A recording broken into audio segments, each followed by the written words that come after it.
So I've been thinking of making some kind of review thing for keyboards, some kind of video style stuff. I never really thought of like, what I was gonna do. So I guess this is what I'm gonna start with. So here's my review of the Freja65. So this board is pretty nice. This is not an aluminum case or polycarbonate, which is nice. It is made of full glass. It's kind of crazy. It's pretty high quality. It uses 5 pieces of glass, like fused together, melted together, something like that.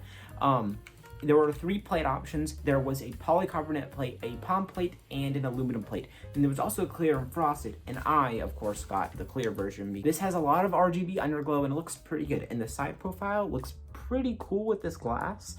I don't know. I think it looks sick. This is a nice curved back and a curved front.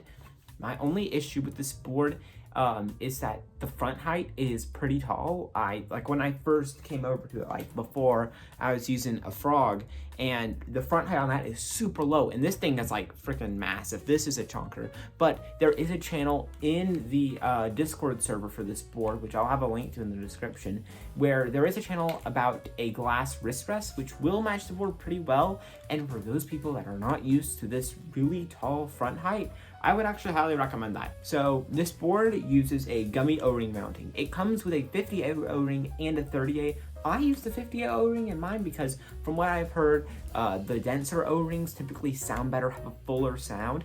And so that's what I went with here. I just have my 31 chilling around. So if I ever get another O-ring board and I want a softer one, you can always swap that in. It also uses these silicone standoffs in the bottom. You can see them like here, all across the bottom. And it just allows it just so it has standoffs and doesn't bottom out with the bottom of the case, which is different from stuff like the Bakaneko and the Corn, where the standoffs are on the side. So I guess they just couldn't do that.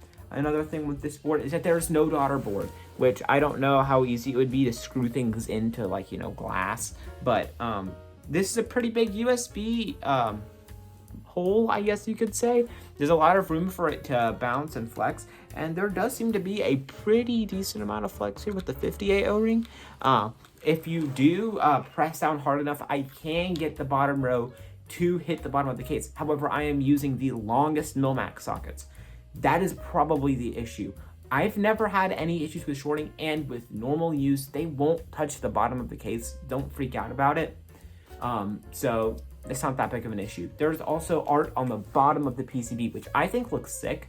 You don't really see many boards do this. This is the first board I've ever seen actually have art on the PCB like this. It also has perky RGB and underglow RGB. Now, on with the sound. I got the aluminum plate because a lot of my boards that I have aluminum plates, and I really like how bright the sound is. I don't know. I just like the sound of aluminum. It sounds sharper, clackier, which is more of my preference.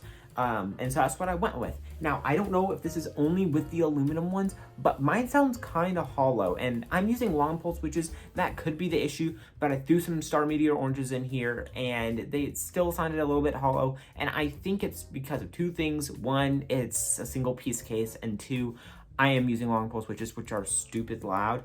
And another issue with long pole switches is that if stabilizers, like standard stabilizers, like the stabilizers that came in here are cherry clip-ins, you will have issues with them because the stem is longer than the stems on the stabilizer. So stuff like, your keycaps on the stabilized keys, you can press them down and they'll be like completely leaned one way, and it like completely messes like everything up. Weird feeling, weird sounding everything. So just kind of be careful when you're doing that, or just get the TX long pole stabs. However, I'm lazy and I'm not going to get those. I'm just going to use the cherry clip-in stabs because they're perfectly fine.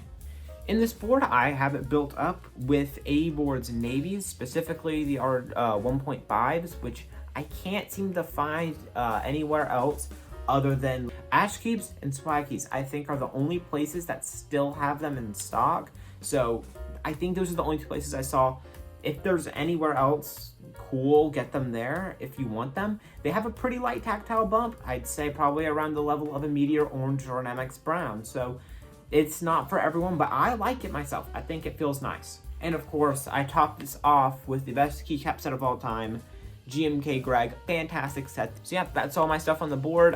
Here's a sound test to hear how it sounds.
And yeah, that's all I have for this board. I think it's pretty nice, and I got this board. The group buy unit was around $225. Now, extras are out right now, and I think it's about like $280 for extras, but it does come with one of the Paradox desk mats, which are one of the desk mats designed by Home Designs, which is the company that designed this, and it's pretty good value. I think it's like a $25 desk mat included, but you don't have to wait for it as long for it to come in like I did, because I got this from the group buy. So yeah, that's all I have for this board. If you liked this video or like the keyboard, please like. I'm desperate. This is like my first video that I've done like this, and I guess comment for the algorithm, please. And yeah, that's all. Adios.